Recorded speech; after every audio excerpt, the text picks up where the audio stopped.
always remember that when you are giving 50K as a youth corper at the voting booth so that you can allow irregularity to happen, just imagine that how much the Supreme Court justice get paid or what they get behind the scene when they themselves are ruling on the fact that when Obi came up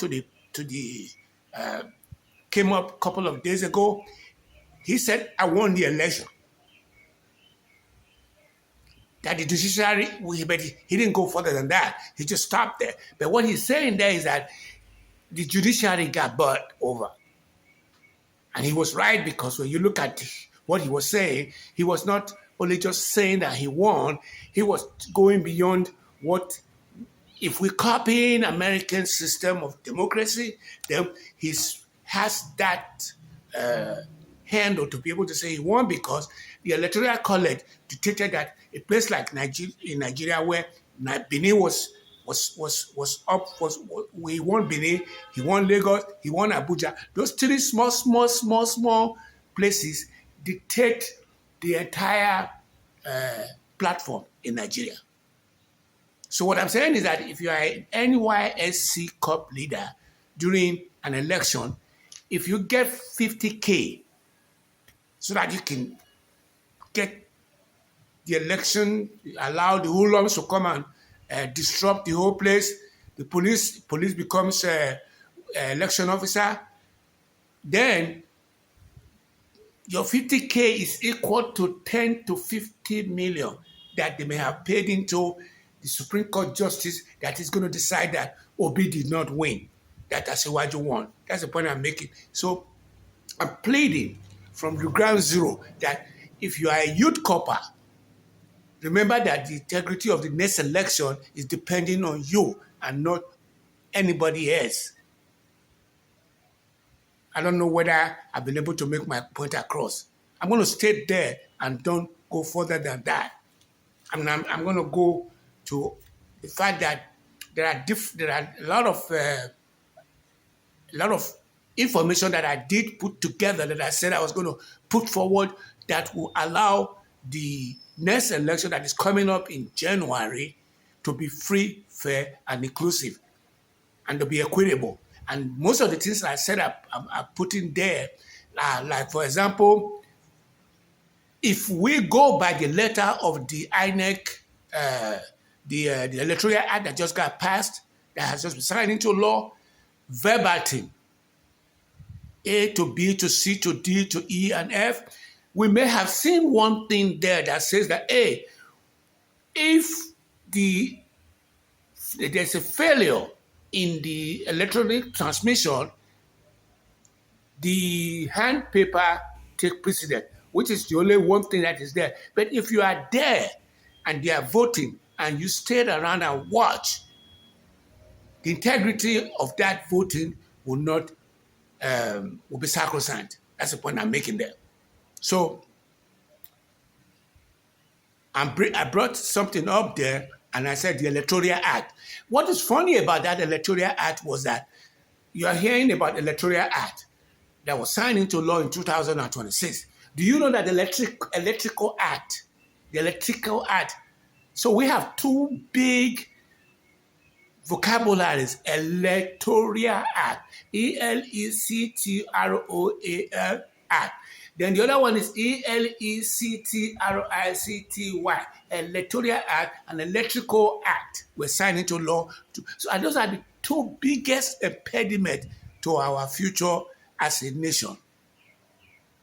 I wanted to almost use this opportunity to say that I wanted to call this topic here some of the things that we are doing to mess up our life.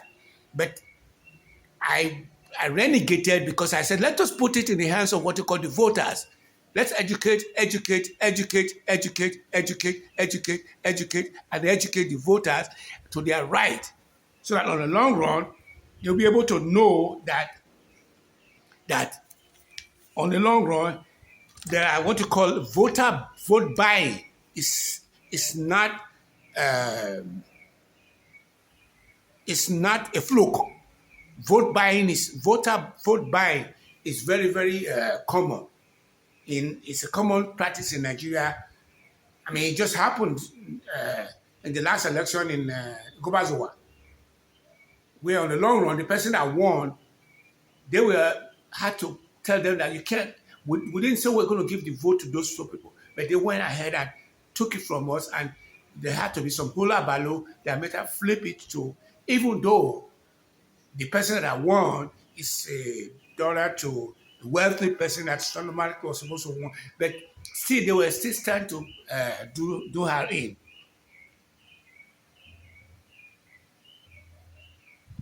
So there are in the electoral act. Let me just go back to that for a few seconds. The electoral act that has just been passed. There were few things that came good out of it. One, they said that there's a ban on what you call the delegate system, where wealthy people would have bought delegates, and on the long run, poor people who would have don't have the money cannot do anything. So would have bought the vote so they have what you call they now have what you call the primary, and they also have what you call consensus.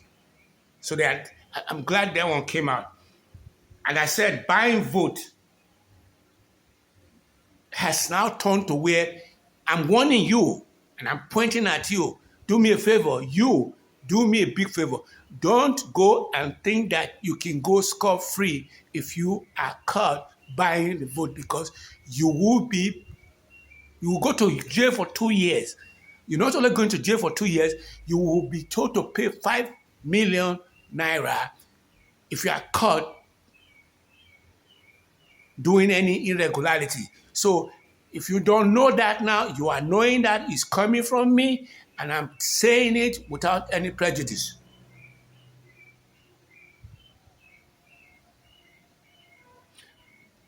There are other things that the electoral vote came into. As a matter of fact, this first video is going to be about the electoral act. I just brought that electricity in just to scramble you, but I'm going to leave it on electoral act. So there are lots of other things that are in that bill. If it is implemented, we be able to have a better score. But let me quickly add, in this electoral act discussion, I want to tell you that the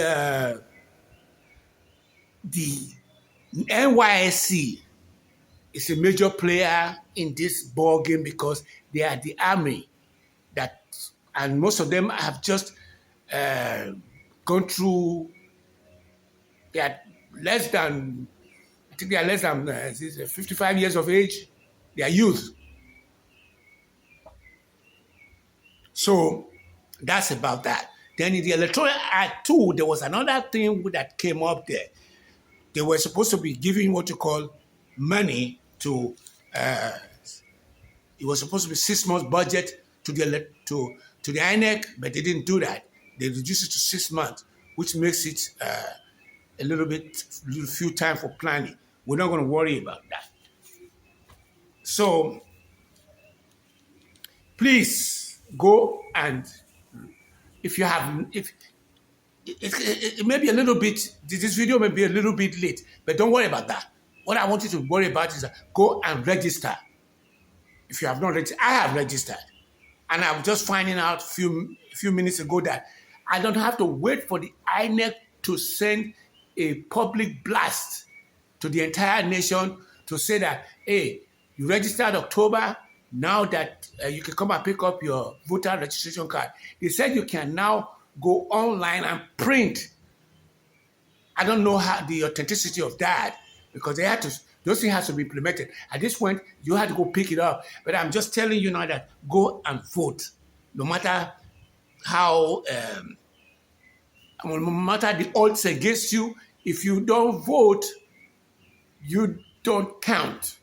If you refuse to vote, you are irrelevant. to the entire war because you say, oh, my vote is not going to count. That's not true. It's a number. I think they said 93 million registration at this point. There are 21 parties. There are about 179,000 polling booths. And there's about 178 wards all across the country as I was looking at the statistics. So I am going to make a recommendation that has never been made before. And I believe that the governors should be listening to me. What I just want to see happen now is that the governor should set up what they call a hotline. And that hotline is going to be what they call where this hotline is not going to be about this election only. It's going to be every state should have a hotline. That 36 states, every state should have a hotline where if I am at home and I see somebody who 5 years ago, the person was not able to make ends meet. He was eating out of my house. 5 years, he won an election as a House of Representative. He built a mansion. Then there is no way anybody can know about that. And as such, since nobody knows about that, I want to be the one that will say, I am going to be the one that will call that hotline, and automatically, as soon as I call the headline and investigation start automatically, I will be guaranteed, say, five.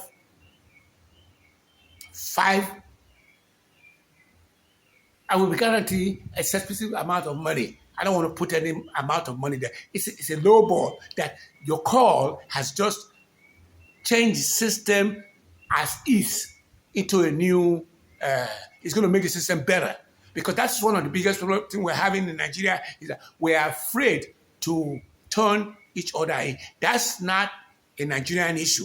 It's a global problem. It's all over the world. In China, in Czechoslovakia, in Belarus, that is how it is all over the world. People are afraid to turn their next door neighbor in, even though the person is selling a hard. The person is a terrorist. On the long run, after the person has already done all the damage, they will say, we didn't know he was that bad. That's too long. I mean, see all those, what you call serial killer in the United States, all those mass killer in the United States, we know them. I did accuse the Dallas police. When they came to my house, knock on the door and said, we are coming in because somebody said they are being held against their personal wish. They came, I said, come on in. They looked, everything. As they were going, I said, you know what, ladies and gentlemen, we know who these people are. Why are we allowing them to continue to harass those people who are law-abiding? They said they are elusive and they will move from one place to the other. So if you put that in the context of what I'm just recommending, which is going to be the only thing that this video is going to be all about, is going to be one, let us go for the jugular. And the jugular today means that we need to set up what you call a hotline. And the hotline is what you call, some people call it in the corporate world. If you're in the restaurant business, if you own a restaurant, you can send people as a secret shopper to come and find out what the people who are working in the front line, what they are really doing for you. That was common where I was working.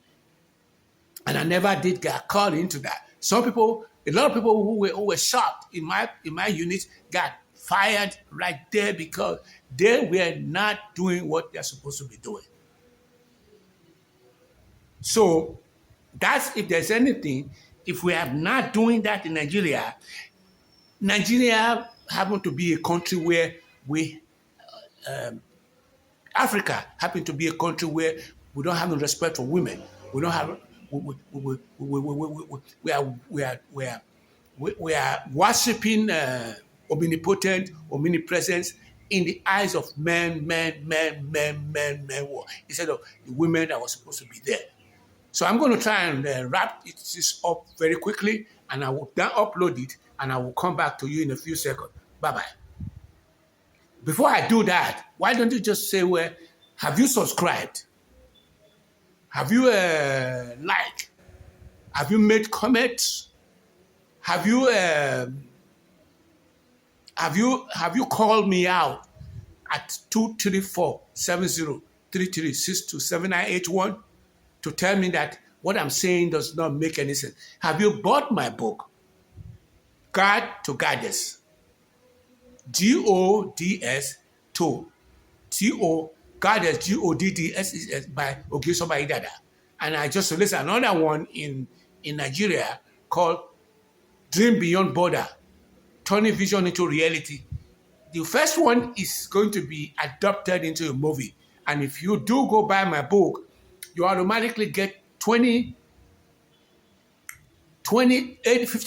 of the sale that you are going to do to your counterparts, you will like. As a matter of fact, since I've been struggling with talking about buying books and not buying books, there's a girl that works for the family that just saw the book and she's reading it right now. And the friends came in there and read 2 or 3 lines. So but a lot of the Nigeria being a place where I say place is dense, is making life a little bit more difficult. But I am going to continue to hit the ground running, because when I saw somebody like Obi sobbing a few days ago saying that he is the most, it's a dangerous species because he is being, his means of livelihood is being taken away from him right there in his face. I believe that they may have told him to go and cry out instead of going out there talking about where, oh, there was a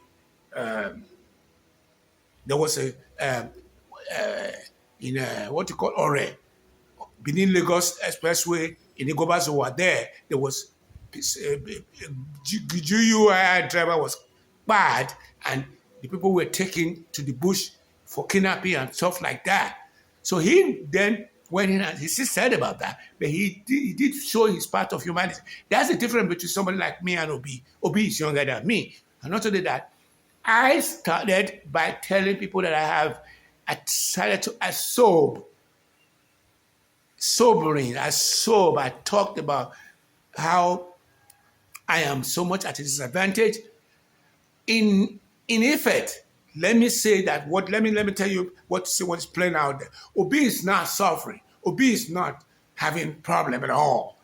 But he's to his right to have put himself in the context of the people who he wants to serve by saying, oh, they're suffering. That's exactly what I have never had a bad time in life. I've had a ball in life. I'm going to stop here. Like I said, please don't just look at this video and then just say, yeah, you are drinking a beer, yeah, and then just walk away. I need your help to look at the video from the top to the bottom. All my video. I started a new YouTube channel to be able to start monetizing. So I'm going to stop there. Thank you all guys for coming in. My name is Ogisoba Idada of Usain Gentleman, who promised to speak the truth, the whole truth, and nothing but the truth. So may God continue to bless Nigeria. Thank you.